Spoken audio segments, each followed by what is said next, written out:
Hello and welcome to the Election Corner on One Man Think Tank. This is a short video about Nate Silver's, and by extension 538's election predictor for the 2020 presidential election. As you can see, this is there from September 1st. I'm actually recording this rather early on September the 2nd. Let's say we can still consider it September the 1st by the time it's being recorded.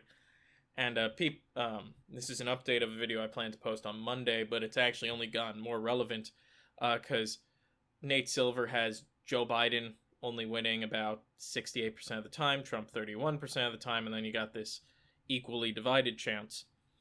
And it's thrown a lot of people into a bit of a tizzy because you see Nate Silver used to, if we scroll down and see the past, at some points he had Joe Biden as high as almost 80% winning, and now that's a 10-point drop right there. As you can see, when I was originally planning on uploading, it was slightly higher for Trump by a point, technically 2 points because Biden went down one, but on average it's been Nate Silver has held about a 3/4 to 3/4 to about 70% chance of Biden winning, and then it dropped. And the reason it dropped, as far as anyone can tell, is not due to polling, because if we look at a state like Pennsylvania, Biden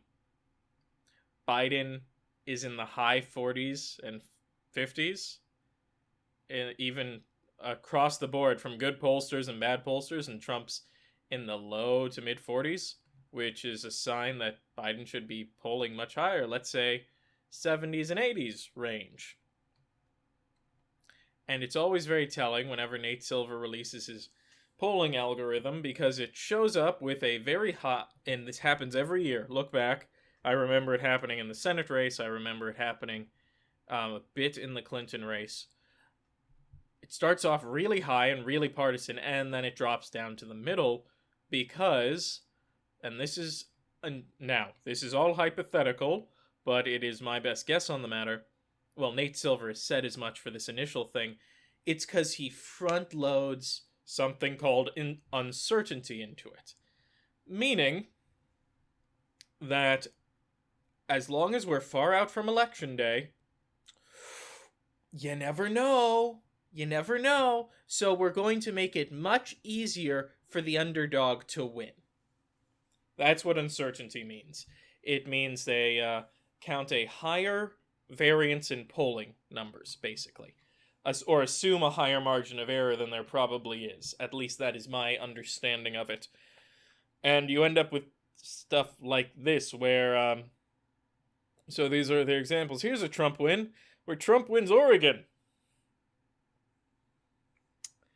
Yeah, I don't see that scenario likely to happen, given the fact that if we look at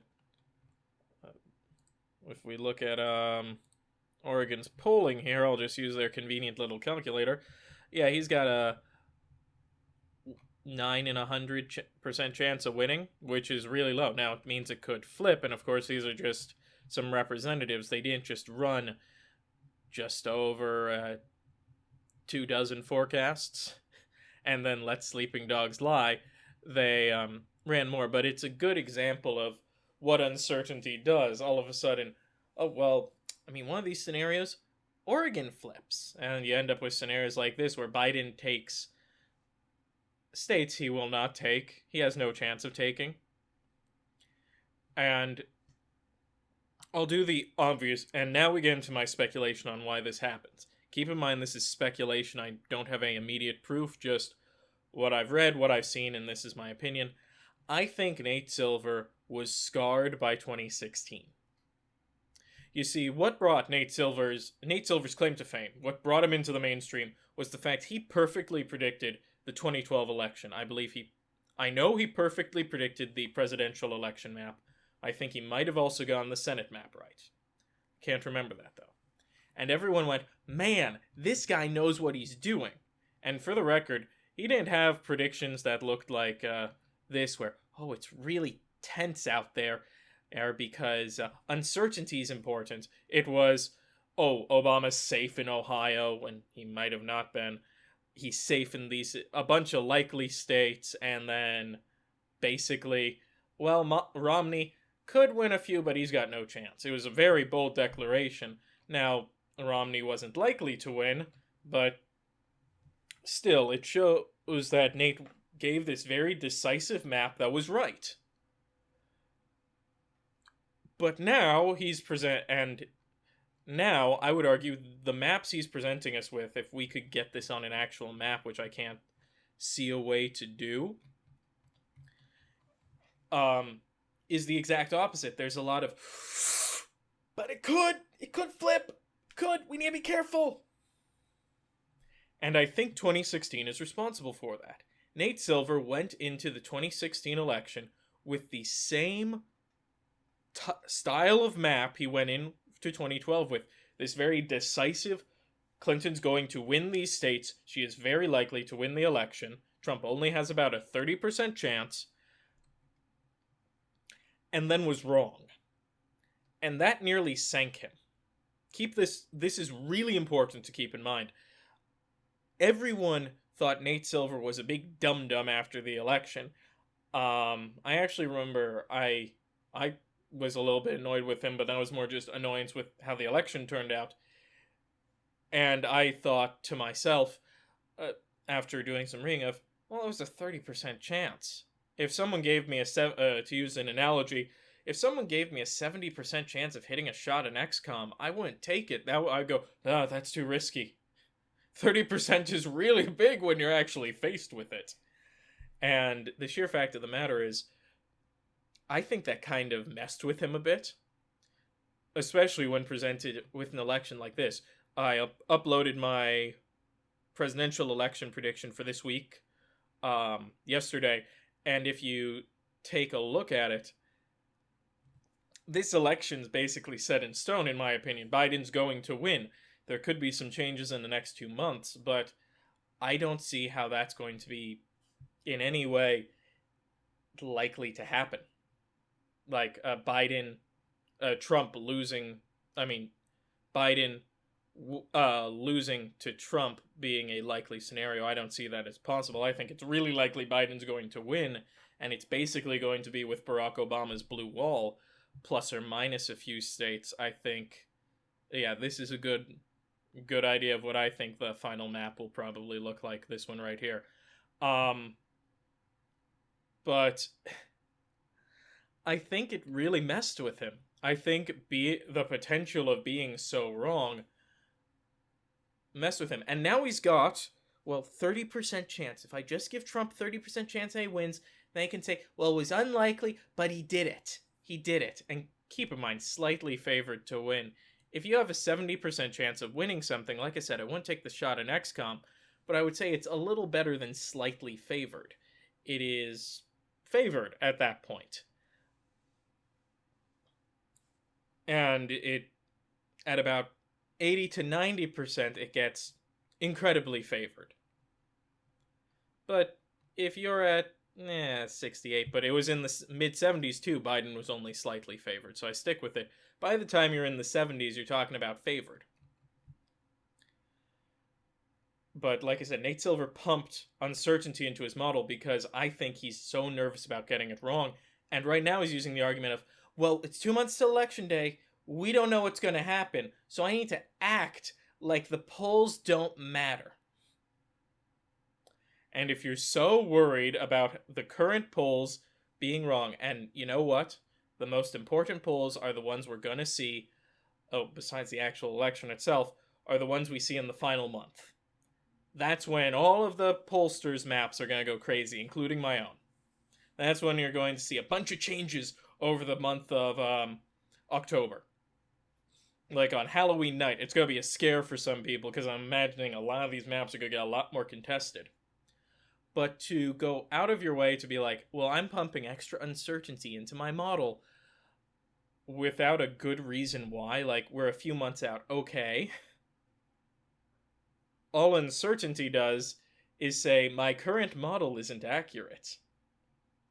because things could happen. Like, and here we get into the second reason why, because then it makes people check the site.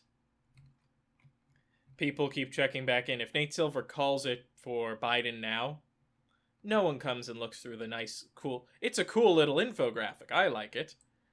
I find it very helpful. It's a good visual representation. It gives you all the breakdowns you need to know, but only the real election nerds would come in and check if Biden was polling in the high 70s, 80s area right now.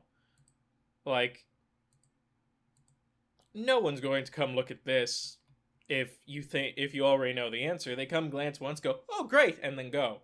But here, oh well, Biden, Trump's, it's actually a little bit better for Trump than it was when he was against Clinton.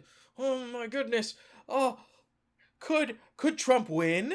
Because I know most of the people coming to my site are probably voting for Biden. So there you have my two reasons on why I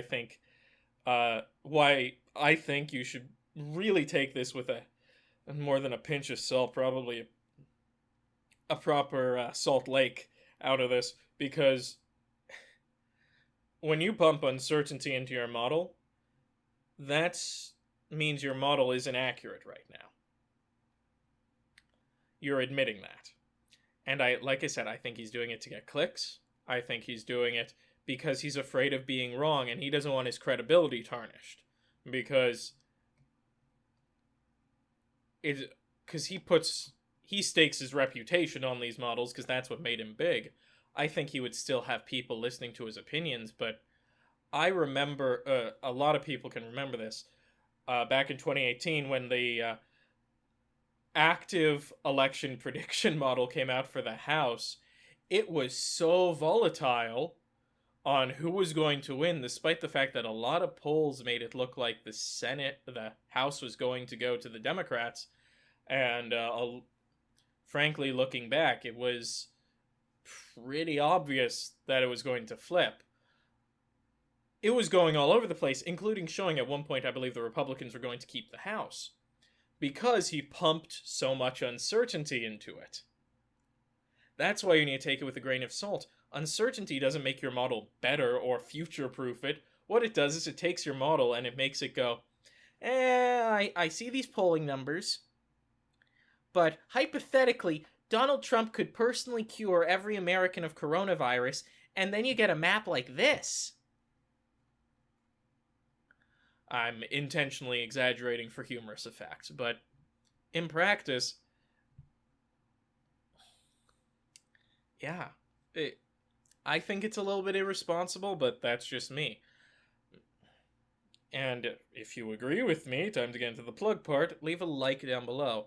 I'm curious to hear your guys' opinions on this. I know these videos get less views than my mainstream election prediction videos, but I really, and have less content for you guys to talk about, but I really would like to hear your guys' opinions on this, because do you think it's a good idea to factor in uncertainty into your model, or should you take the polls as they stand and trust that things are going to remain the same, rather than trying to be like, well, you never know?